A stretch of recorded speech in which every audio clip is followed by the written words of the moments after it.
Hi everyone, welcome back to my channel. Today I'm releasing this video for International Mental Health Day.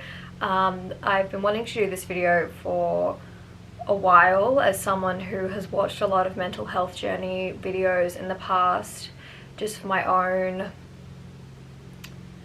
I guess, peace of mind, my own inspiration, my own motivation, my own kind of sense of I'm not alone. I'm not sure if that made much sense, but this video is going to be of my mental health journey, which is something I've been wanting to film for a while, just to try and let everyone else know that you don't have to be ashamed of your mental health, and you're not alone. I think this is going to be a very liberating video for me because I have talked about my mental health a little bit in my vlogs, but I've never fully done a sit down, and I want to do that because I am not at all ashamed of my mental health at all, and I want to get it all out there that you can seem happy and bubbly, which I am most of the time, but still have your own struggles. So this video is going to be very raw, very real. It's definitely going to be more of a sit down. There's not going to be much editing or anything involved. I might not even rewatch this video before I post it, just to keep it as real as possible.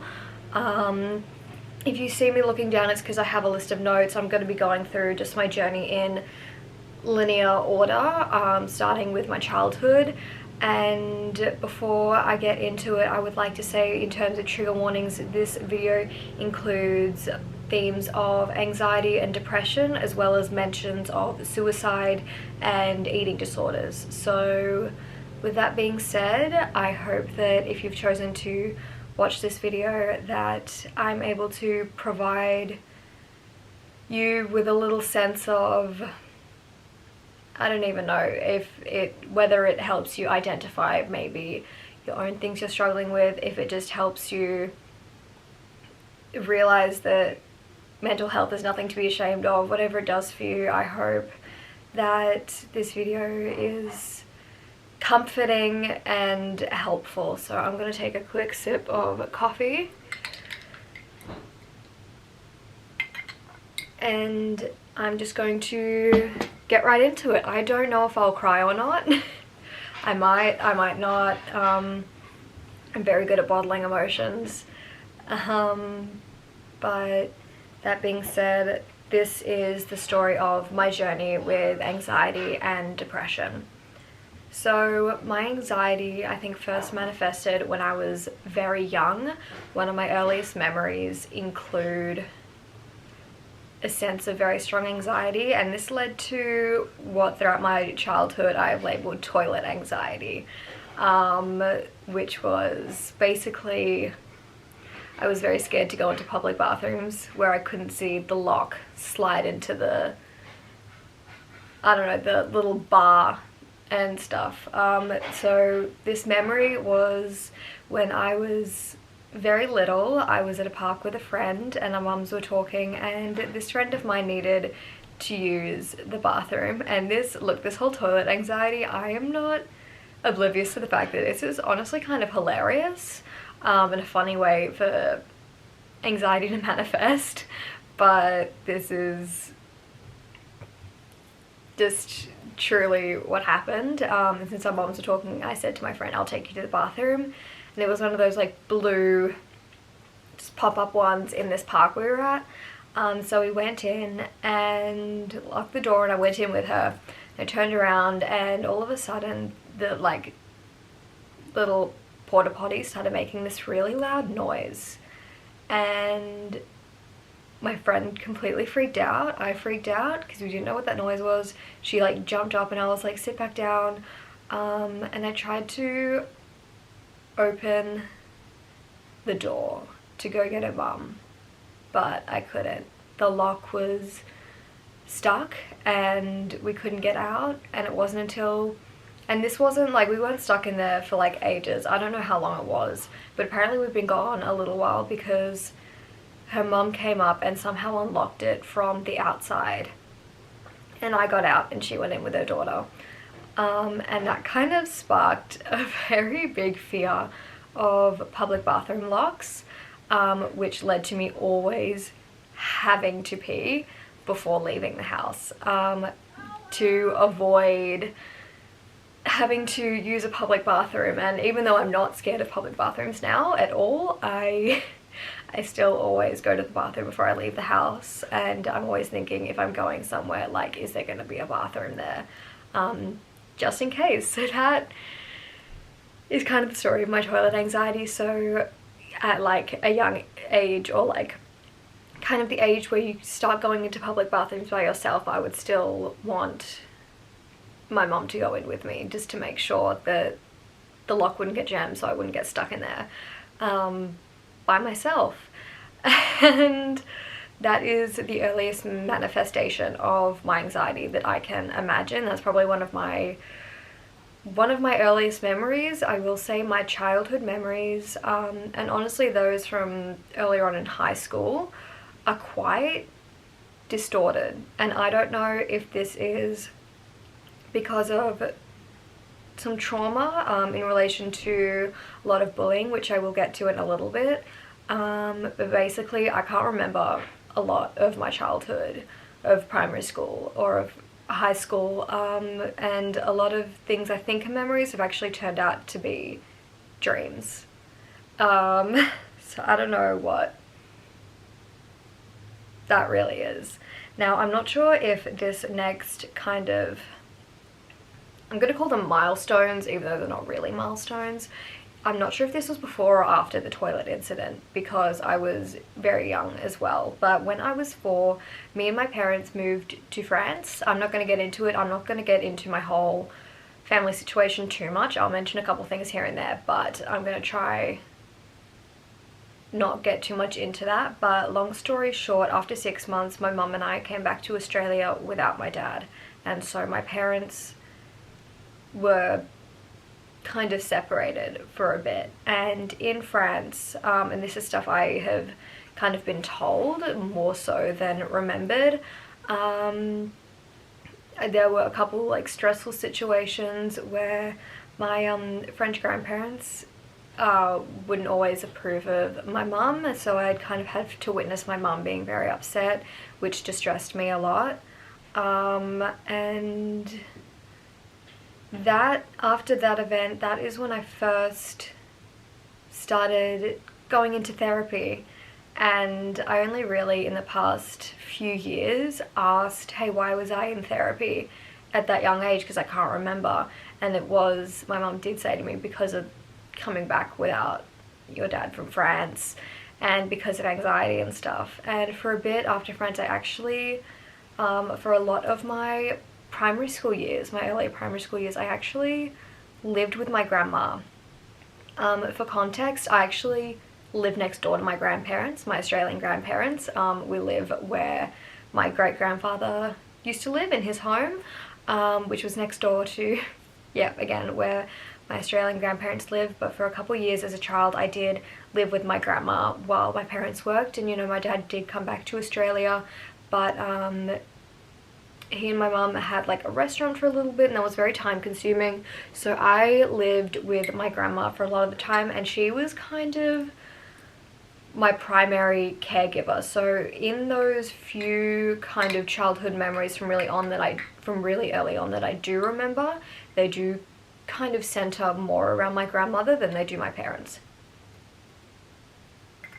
That being said, my parents were not estranged at all. I still had a good relationship with them back when I was an only child, but I do have a very strong emotional connection with my grandmother, because she was the one who would take me to school, pick me up from school, you know, who I would have breakfast with in the mornings, and yeah, I would live there.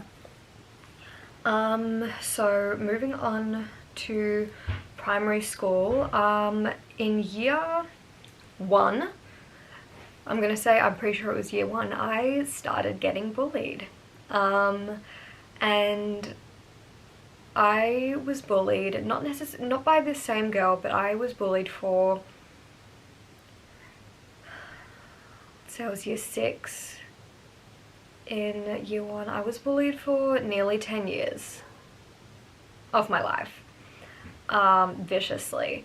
So primary school, I was bullied a lot by this one girl, just about things I cared about, how I looked, and I've never particularly struggled with my body image, but obviously after a certain amount of time your self-esteem becomes very low, and mine was. I remember like coming home from primary school and just crying, and even I've had a religious upbringing, so just for a little bit of context, so sometimes I would even pray and just say, why me? And basically that is kind of when I'm going to use the phrase my light went out, but that kind of sounds like I'm dying, but I wasn't. But I was a very bubbly child up until when I started getting bullied, and then I became very quiet. And I'm going to just bringing it now into this kind of present day. I didn't rediscover my bubbly self until I met my boyfriend a year and a half ago. Before that, I was still very quiet. So I was a very bubbly child, but then the bullying began and I became very reserved, very quiet. I didn't talk a lot. And I wouldn't say I was depressed. Not back then, but I definitely struggled and my self-esteem plummeted. And that continued to plummet to high school. So in year 6, I moved schools because there is a primary school in my area that then moves on to the high school that I went to, that I was planning to go to, which I then did. And they were kind of sending out letters to families in the areas where you've been registered into that high school saying, do you want to come to the primary school for your final year of primary school, to kind of make friendships and stuff. If you can hear that background noise, that is the gardener next door. I'm so sorry, I can't do anything about that. All I can hope is that you can hear me okay.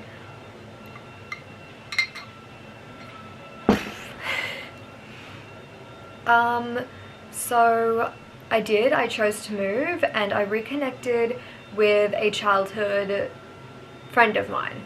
And when I say childhood, I mean young childhood. Our mums had us around the same time, obviously, and they were kind of in the same, like, mummy group. But I hadn't seen her in ages, so we were like, okay, like, we became friends.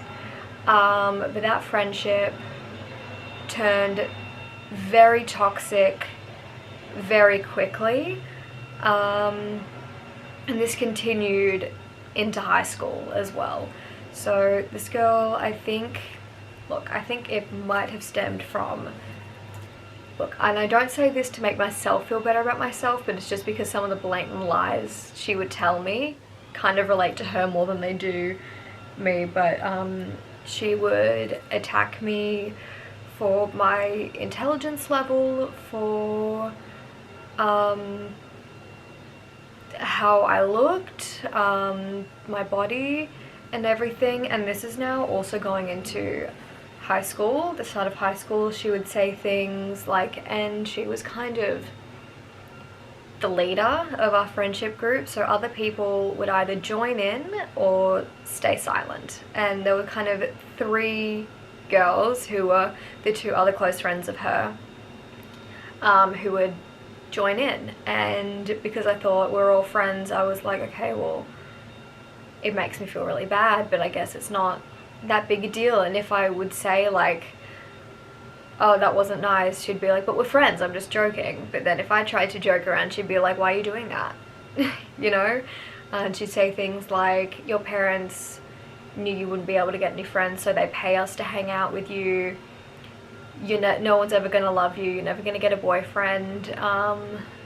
She once even, like, on a couple occasions would call me fat, and I, as someone who has been very petite, like since forever. I didn't believe that one, but it still got to me a little bit. But this all built up, and even though rationally I could say to myself, like, that's not true, my self-esteem got so low that I hated myself so much. I just hated myself. And while I will say I've never once had a suicidal urge, I've never ever wanted to end my life, there have been times throughout primary school and through early high school that I wanted to simply stop existing. And so I got into this place of genuinely believing that no one would ever love me, that I'm completely unlovable. So somehow, and I can't remember how, but towards the end of year 8, the end of year 8, I just cut all contact because I was sick of it. I would see a text message come in and my anxiety would spike, because even if I was taking a sick day from school, she would text me saying, "You're not really sick, why are you doing this? Like, you're lying." I once injured my back slipping after a shower and winding myself, and I had a note from a physio saying I couldn't participate in PE, so sport class, for a couple weeks, and I hated that class anyway, but she would say, "Oh, you're not, it's fake, you're just doing this so you don't have to do stuff." And other people would join in, and there'd be so many days where I'd wake up with a message on the group chat, like, attacking me for no reason. So I cut them off, but stuff still happened for the few years after that. So year 9, I decided to join a new friendship group because I had met a new student the previous year, and I was like, well, she's not mean to me. And I was like, you know what, this is great. And she actually moved friendship groups herself because she was like, I'm not feeling it with these other girls. And so start of year 9, I kind of started to integrate myself with this new group. But year 9 is when COVID hit, so pretty much the entire year was spent in lockdown, and I loved lockdown. I loved it. I loved that I didn't have to go out and interact with too many people. I loved just being able to stay in my room, but I didn't go outside and I wasn't active. And I remember hearing conversations, with my parents saying, like, I think she's depressed and stuff like that. But during COVID, I began to work on my self-esteem, and basically I took on the whole approach of fake it till you make it. Fake it until you believe it. So I would look myself in the mirror and be like, you look hot, you look great, not believing a single word of it, or I'd do something and be like, oh, I'm amazing, not believing a word of it. But after a couple of years of that, it really kicked in, and my self-esteem is so much better now. But in COVID, I had this one really good friend who was part of the group, and she only stayed in the group because she was close with some other girls there, ones who would stay quiet. But sometimes she would send me a message like, hey, because she was still in the group chat whereas I left, and saying like, they said this about you. And I appreciated that, because I didn't want to be spoken about behind my back without knowing what they were saying. So that there are a couple, I suppose you could say, relapses of really bad self-esteem, or just crying because it's like, why can't I escape this? Why can't I actually continue my life drama-free? But year 10 is kind of, I think, when things really started to take a turn for the better. We were still kind of in and out of lockdowns, but because of the more time we spent at school, I was able to connect with the new friendship group a lot more, and it was a really large friendship group, kind of like circles within the friendship group, so I was able to connect with a couple people that I'd known from classes or extracurriculars and everything, and kind of stick with them, and that was really good. Whereas the friend who I had initially followed kind of dumped me out of nowhere, saying that I was too clingy, even though our friendship was only texting every other day in COVID, during lockdowns and stuff, so that made no sense, but that was a painful blow as well. But at this point, I kind of just learned to take it, learn to deal with it, and I was doing better in year 10 until my dad left. This was like a week before school camp. I remember that it was during the Olympics, and that it was really hard, and my anxiety picked up again. There are two main points during high school where my anxiety really kicked in. The first one was in year 8, after my mum's best friend committed suicide. I started having a lot of panic attacks, and I didn't really know how to deal with them. I'd just be crying a lot. I'd be having panic attacks so much my heart would be racing, and everything, and that's kind of like, okay, anxiety. And then year 10, when my dad kind of up and left, and so that was a really difficult time. I know my mum was really distraught. It was not a planned thing. It was completely out of the blue. And I'm not going to get too much into my whole parental situation, like I said at the start, but it was tough. And I have a younger brother. He's 7 years younger than me.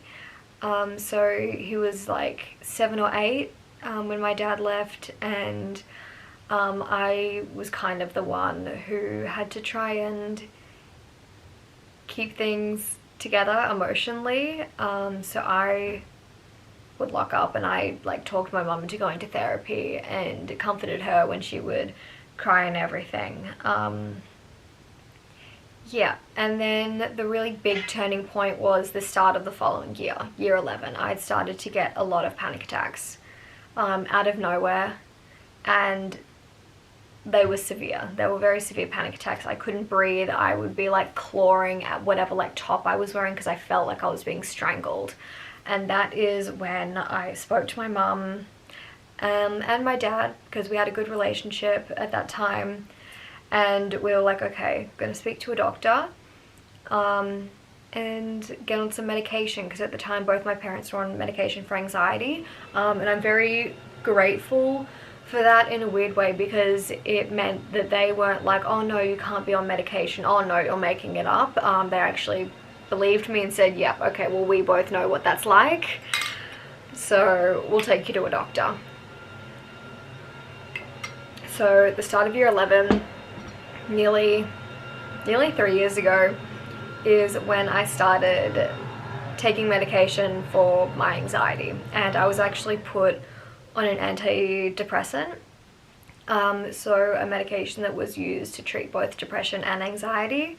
My doctor, I know when I was speaking to him, he was like, okay, well, you're very self-aware, I'm going to put you on an antidepressant that's going to help with your anxiety. And it did, but not before my anxiety got a lot worse during the first 2 weeks of taking it. So this is kind of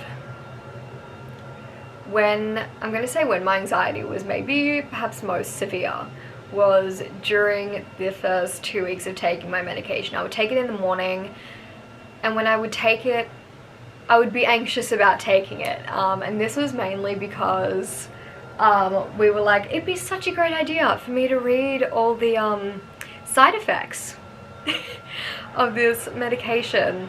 Not a good idea, especially not as someone who has a phobia of vomiting and whose anxiety manifests. My anxiety manifests in a very physical way. So when I have a panic attack or when I get anxious, I feel it in my stomach and it makes me scared that I'm going to be sick. And there have been multiple instances where I have thrown up because of my anxiety. And that has happened more times than I'd like to admit, but that just made me very anxious. And I eventually actually moved to taking my medication at night so I could take it and then just fall asleep. But for those 2 weeks, I would hardly eat breakfast. I wouldn't eat a lot. And there were days I stayed home from school because I just felt too anxious to function, really. And honestly, the only thing that kept me going through that time was my new kitten, which we'd got. If you have seen some of my other videos, you'll know that I have 2 cats, and my cat Spot, my white tomcat, that's when we got him, around that time. And he helped me a lot. He would sit on my bed, and he is kind of the reason why I think things weren't even worse. And I remember I have talked about this period of time when I first started therapy again, which was the beginning of last year. And I know my therapist kind of said, well, it sounds like it might have been a little bit of an eating disorder because I wouldn't eat for fear of being sick. And that really shook me. I personally don't think the period was long enough to be classified as an eating disorder, but it was definitely not good. But then after that had subsided and I was taking my medication at night and everything, it started to help so much. The way I can describe it is that this would be like the emotion I was feeling, and anxiety would always be here. And if I thought about anxiety, it would like rise up. But now, when I'm on this medication, it's like I have the emotion I'm feeling. Anxiety is kind of down here. And if I think about it, it doesn't rise up, it just stays where it is. Sometimes I obviously still get anxious. And sometimes I still have panic attacks. But that is kind of how it is now. It's not constantly lurking like it was before. So I was doing really well for the rest of that year. And the start of year 12 was really good as well. My final year of high school is probably the best one. I started seeing a therapist outside of school because in previous years during COVID I'd been seeing a therapist as part of the school, but that wasn't really helping. And she didn't respond to my emails, so.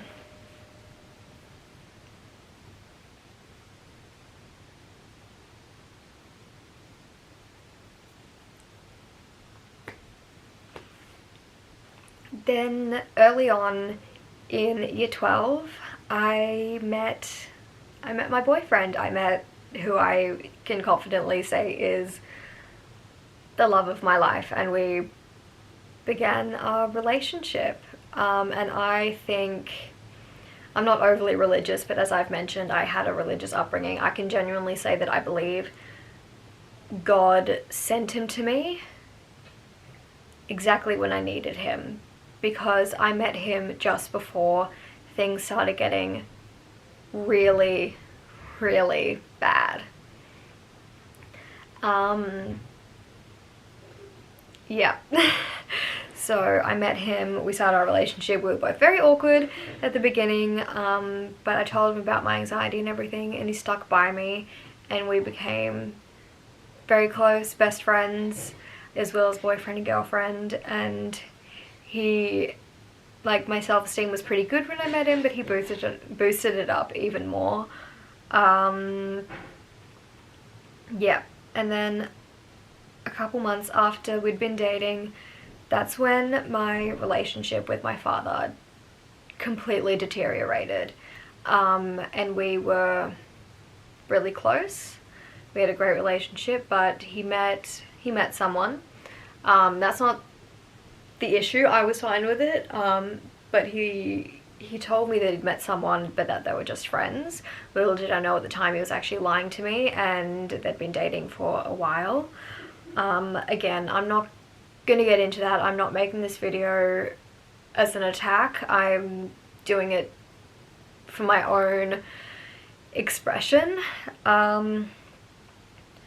But things got really nasty, and we don't talk anymore. So that was a really, really tough period of time. So I was still doing therapy and everything, but I struggled a lot. And you know, I'd get triggered by certain things. I would cry a lot. I know, like, and being in my first relationship also brought to light a lot of issues as well. One example of which is being at a party with my boyfriend and him talking to me after I'd had a sip of beer, even though I completely trusted him. Like, my body completely went into like a fight or flight response, because of all the times I know, like, my father in the past would drink and then get a bit irritable. So stuff like that I had to work through. And that brings us to this year, my first year of uni. I was doing really well, but I spoke to my therapist, who I hadn't spoken to in a while, because I wanted to be over everything. And there have been, look, between now and like meeting my boyfriend, there have been so many incidents with my father, so many upsetting things that have happened, that I can't even get into. But I noticed this year that there were lots of periods of time where I wouldn't feel like myself at all. And that brings me back to kind of the bubbly thing, because I feel like it wasn't until last year that I actually became myself again, until my like kind of hard exterior kind of cracked a little bit and actually let the happy, more bubbly me shine through. So it was difficult to go from that back to a bit more of a depressive attitude, and I just realized there'd be weeks where I was just not happy, then days where I'd be like really like myself, and then other days where I'd just be so like tuned out. And I spoke to my therapist and I said, do you think it's depression? Because I've had, honestly, a fear of being depressed for a lot of my life, because I thought that it would mean I would really struggle. I thought that being depressed meant I would want to die, or hurt myself or something like that. And a lot of that is based off the fact that, like I mentioned, my mum's best friend killed herself, and that is because, and so my assumptions of depression came from the fact that she was depressed, and obviously, took action in a bad form. So when I heard that news, when I heard my therapist say, I think it's unlikely that you'd have one without the other, those being anxiety and depression, it hit me very hard, and I kind of started sobbing immediately. And I had my boyfriend with me at the time. He was just doing some homework, and had my mum as well, and they both came over because I was doing this online, this therapy session, and they both just hugged me, and told me that it would be okay. But I struggled a lot with that because I didn't want to be someone who was depressed. didn't want to be someone that's like, oh, she's depressed, you got to keep an eye on her. Or like, I didn't want to be someone that's like, I feel so depressed or anything, but saying that while actually being someone who has depression.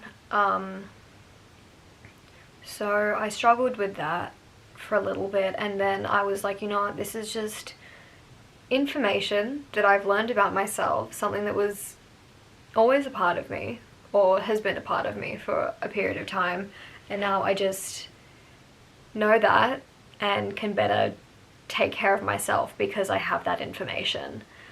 So that was kind of how I put a bit of a positive spin on it, but it kind of kicked me into gear a bit. It made me a lot more aware of myself, how I was feeling. I put up, like, I made a pin board behind my desk of like happy memories and stuff. I like started journaling. I haven't journaled in a while, but I want to get back into it, but it was really good, and I kind of kept track of how many good and bad days in a week I had, before maybe deciding to revisit my medication dosage.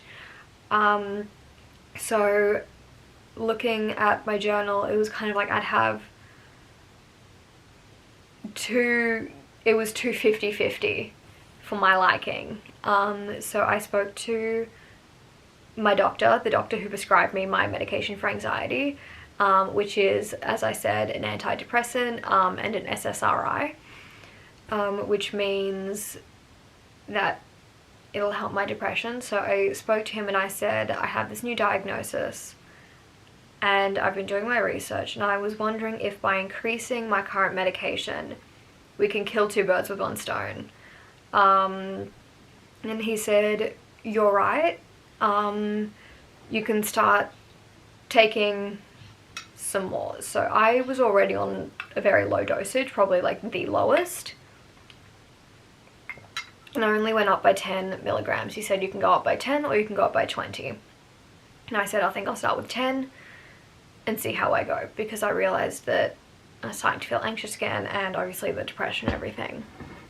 Since then, which was a couple months ago, I've been doing better. I've been taking care of myself. I still have hard days, but that's normal. It's okay to have good and bad days, so long as you don't let the bad days win, I guess. And I'm doing a lot better.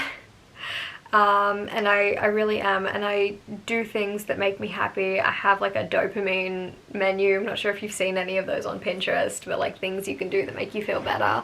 And when I do feel depressed or have a bad day, I know there are certain things I can do to make myself feel better, and I know that after a good night's sleep I'll probably feel a lot better the next day. And